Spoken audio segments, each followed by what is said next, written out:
I'm doing a review of the book A Kind of Spark by Elle McNicoll. This book was really incredible and amazing in my opinion. I think it was one of the best books I've read this year. So you may see it at the end of the year when I talk about the best books I've read in 2025. So anyway, let's get to talking about this book.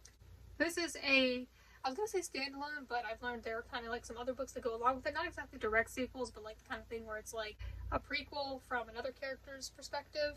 There's an ebook short story from another character's perspective, so stuff like that. But for the most part, you could basically say this is a standalone. It's just got other books in the universe. So if I ever read a book because I've heard about it from a booktube channel or someone else, like if someone recommends it to me, I will try to remember that and mention it in the video. I did remember for this video. So I heard about this book from book lover Amanda. She made a video talking about some really interesting sounding books. She talked about this one. I decided to borrow this from the library because it was available there. As you can see, it's pretty short. It's less than 200 pages and it's a middle grade novel. So it doesn't take very long to read. At least for me it didn't. It was a pretty quick, easy read.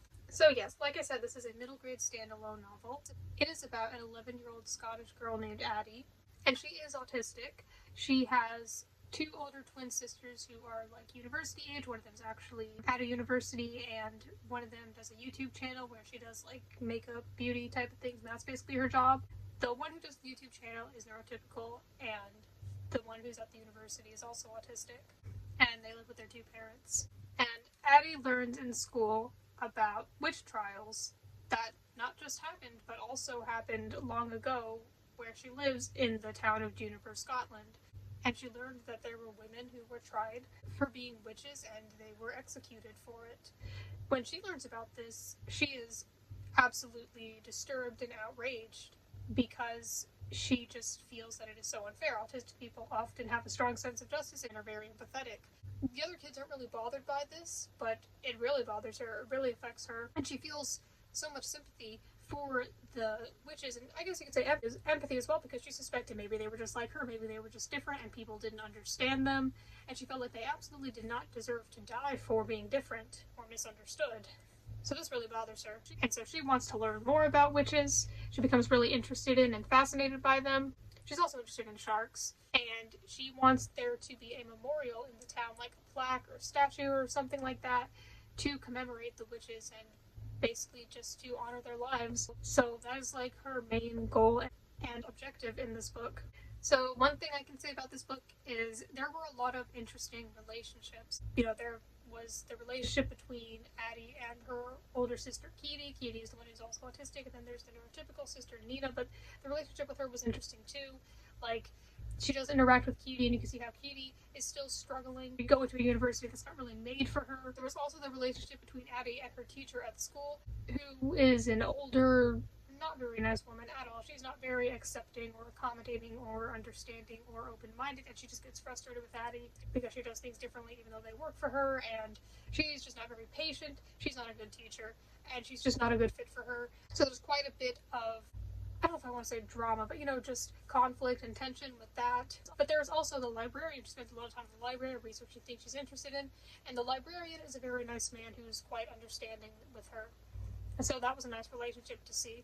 And there's also a new friend that she makes at school, and the friend isn't autistic, but she asks questions and she seems caring and understanding, but it's not a perfect friendship. Sometimes she has said things that upset her. So that was interesting and realistic. There were these other mean girls at school who she used to be friends with but isn't anymore, so that was interesting as well. She is treated quite horribly by a lot of people, especially some of her classmates at school, and there's a lot of bullying in this book.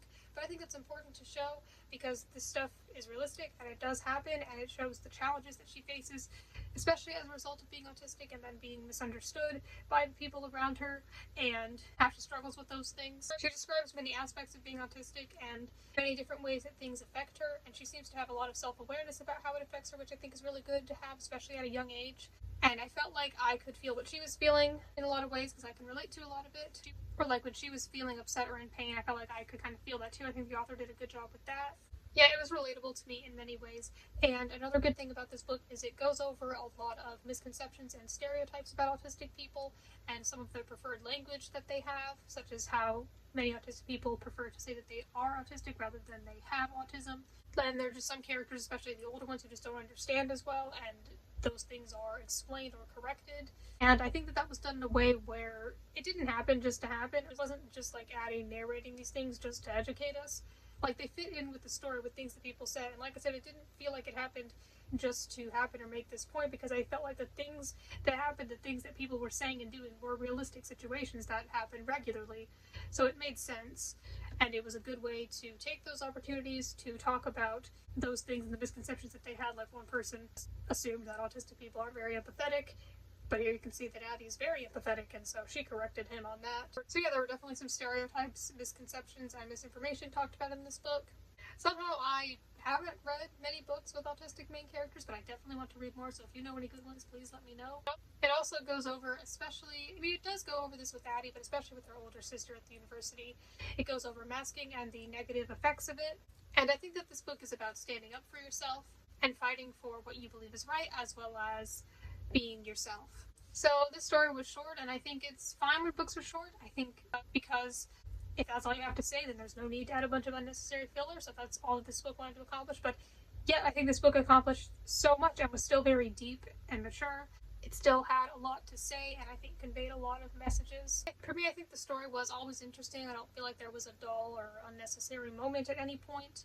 I found a lot of it relatable and found the relationships interesting, and the story itself was just really interesting, and I learned more about stuff through it, particularly about the witches, because that was a real thing that happened.